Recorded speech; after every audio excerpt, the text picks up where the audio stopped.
Yo, what's up? Behind me here I have the Volvo XC40 Recharge, the fully electric Volvo. And in this video I'm going to do a range test of it. Yeah, it's actually somewhat compact, but boxy as a brick. So today it is wet, you see, quite wet on the roads. So unfortunately I can't wait until we have a nice day. I have to return it actually tonight. I've kept it for 2 days so far. This is the third and last day, and that's it. If I want to borrow it longer, I have to wait until next year. So that's why we just have to do it now. And we are charging now, close to 100%. I can show you here, the charging screen. We have live stream people watching. There, well, let me see. There, yeah, they'd like to watch the charging screen. So you see, it's gonna take a while to reach 100%, but I'm probably not going for 100%. I will go to 99% because it would take way too long. But maybe I should show you guys. Oh, it has the wait. Oh, the wiper nozzle is on the arm. Nice. And we have also wiper on the LED. I mean the, what do you call it again? The headlight washers. Yeah, we have the iconic Thor's hammer.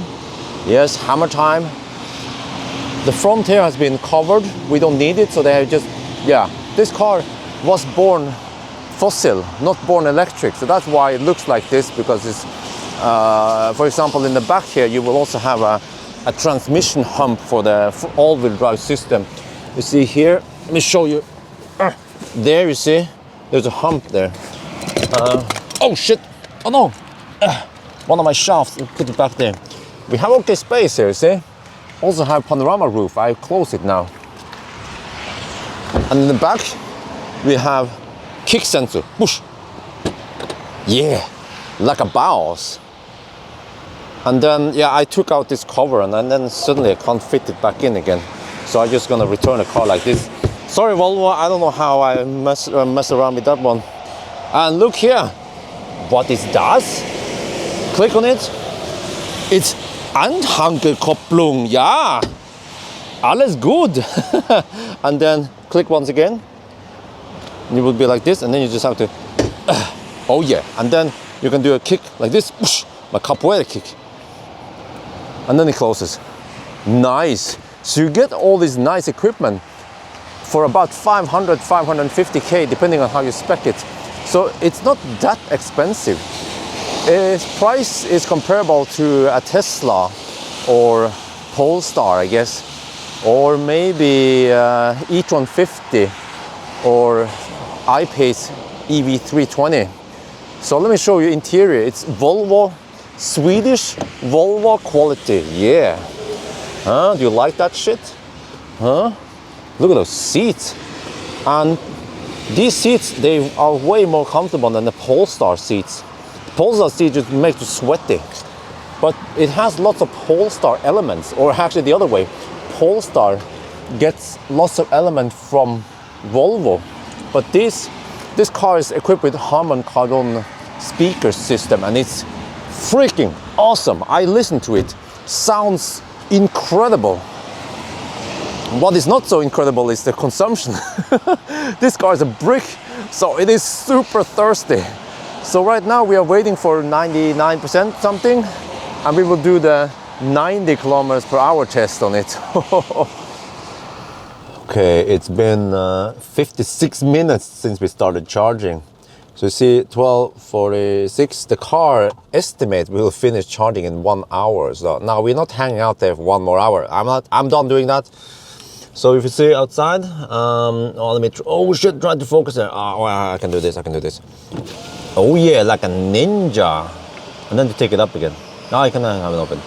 So yeah, we're getting 9 kilowatt. Yeah, I'm not gonna wait another hour. So I might just stop now or soon, and then we start driving. All right, we are 96%, good to go. Let me just show you something.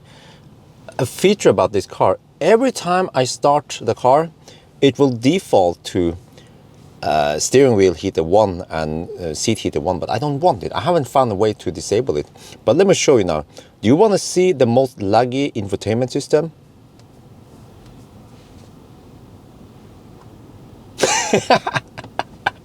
Yeah.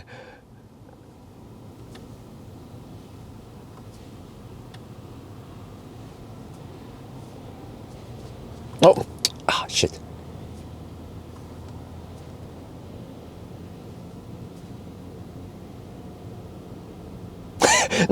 No, I keep accidentally doing this because I'm like, no, it's not working, and then, no, I didn't want. No. It's like playing whack-a-mole. Okay, it's off now. All right, let's go. All right, we are on the move, and I figured out that I have to cruise at 93 kilometers per hour. Stats so far, yeah, consumption 292 watt-hour per kilometer. Nothing to see. Okay, you can see this instead. It is wet outside today, so just bear in mind that. But like I mentioned, I can't wait for another day because I have to return this press car tonight. So we just have to go for it. And it's Christmas week next week, so there might be some traffic. Yeah, but we'll see. I was gonna check the weight of it, but CA, it needs calibration. It's kaputt. Scheiße. Okay. And now, live from Mjøsen today, we have tailwind. What? We have tailwind. What? Huh? Okay, because let me show you some stats here. I can turn down the light here. No, wait, it didn't go down. Okay, but I have to turn down the light here then. There. Average consumption is now 229, 228 after going downhill. This is unbelievable how thirsty this car is. This is the first EV I tried that the consumption goes up when you go downhill. Oh, well, at least this test shouldn't take too long then. We just turn around at Rudshøgda now, and we are heading back to Dal. And so far, the consumption is, let me show you here. Can you see it? Maybe I can switch over to this one and see more stats. There. 222 watt-hour per kilometer. Okay, good. But we had a little tailwind on the way here.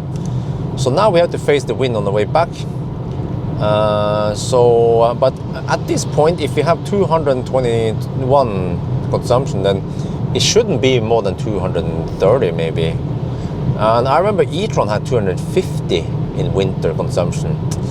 So, but yeah, I have to keep in mind, I have to remind you guys that it's only 5 degrees here. I mean, it is 5 degrees. That's quite hot for mid-December. And also further down the road, it will be 7 degrees Celsius. So it is remarkably warm for a December day. But that's global warming for the win, right?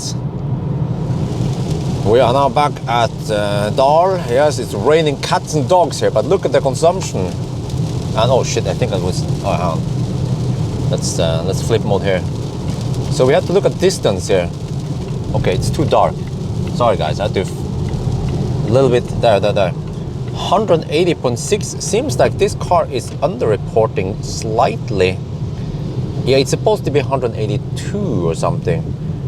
Oh, but that's just 0.5%, so I'm not sure if I would bother with it. 0.5% error. It's very accurate. Okay, let's go back. I mean, let's go for another round. I still have 37%.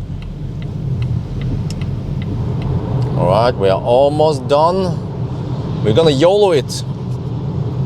Look, we have, let me show the stats here. We have 7% left. Yeah, we will arrive at 5% according to the car.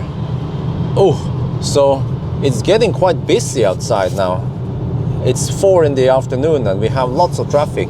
So, reduce power. What already? Oh, yeah.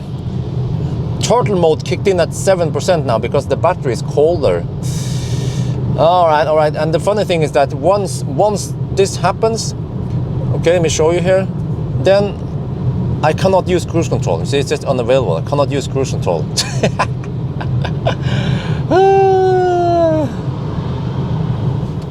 We are now back at Ajonti. topping up a little bit. So I got the results so far. Yeah, I will check it later. We can summarize after we've done the high-speed test.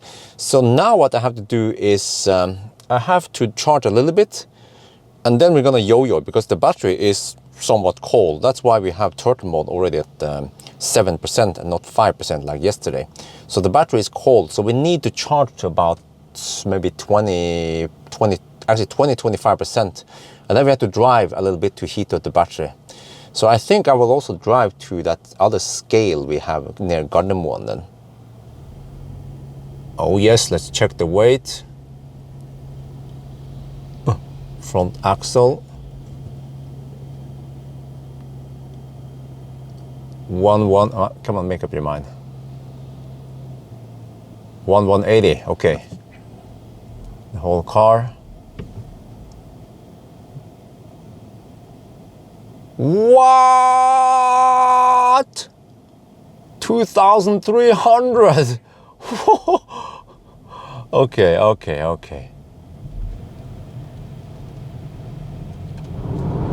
Okay, let's go back to Dal, but now it's time to yo-yo. Yes.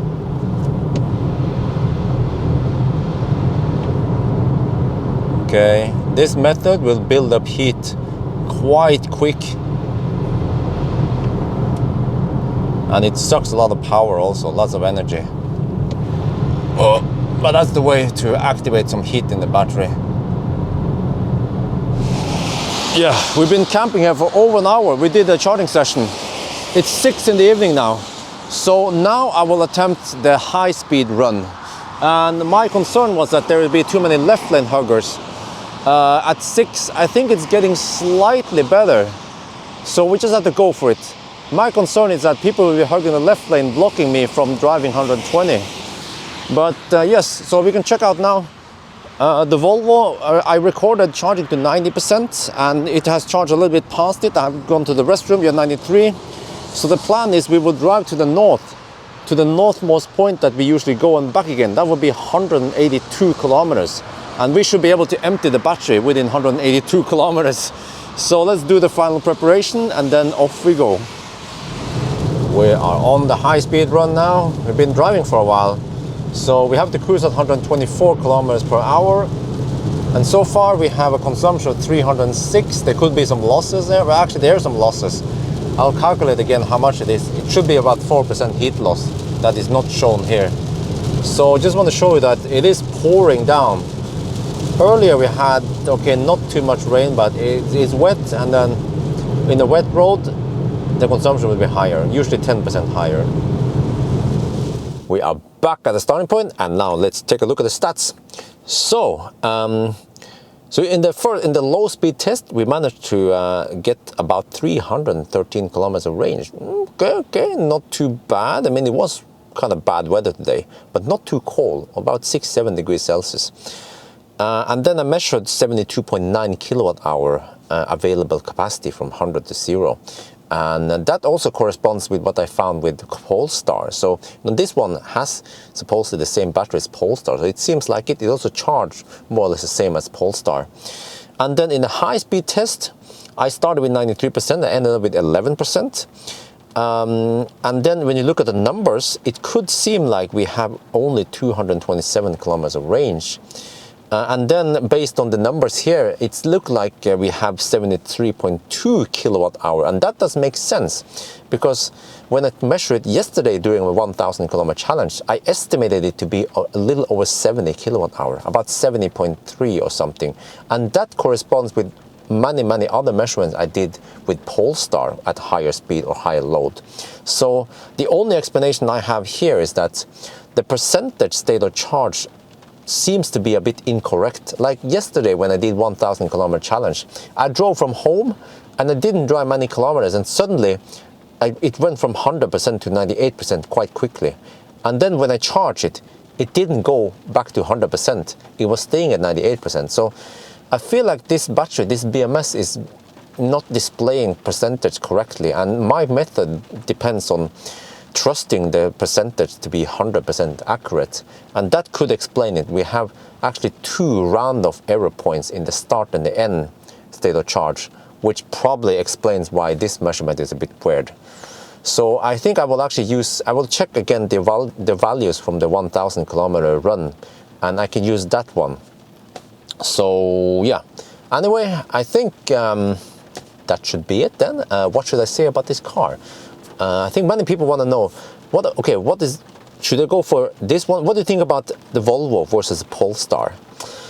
The Volvo seems to be more quiet. I'm going to measure it. And the Volvo seems to have a softer ride. The Polestar is more sporty, but then also noisier. But then Polestar I feel like is a little bit cramped in the center console. This one is more open, but then Volvo has more upright seats, where Polestar sit more down because it's more like a sedan combi type. But this is SUV, so different needs really. But again, about the same power, about the same thirstiness, about the same charging. It can also tow the same. So lots of stuff is the same. But I think one thing to point out that I like with the Volvo is that these seats are nice. They breathe. They have this flipped leather surface, and then there's some other leather here, and also a little bit of perforated down here. So the Polestar, I didn't like the Polestar seat. They were too cramped, or they made me sweat. So unless you go for the leather option of Polestar, but then you have to pay 50,000 NOK or 40,000 NOK extra. So I think that would be the takeaway. But when it comes to light, by the way, these lights seems crappy compared to Polestar light.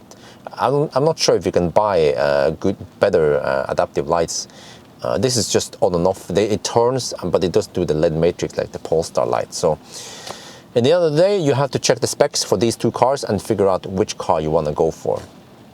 So, okay, maybe one last thing I should mention is that the infotainment system here is not as good as Polestar. Okay, Polestar has a bigger screen. It has more features where you can configure stuff. Here, I feel locked in many features. Like the steering wheel always comes. The steering wheel heater always comes on. I cannot configure it. So yeah, overall though, Polestar seems to have stronger text, stronger infotainment system. Yeah. And then as for sound system, both these cars have incredibly good sound system. Yeah.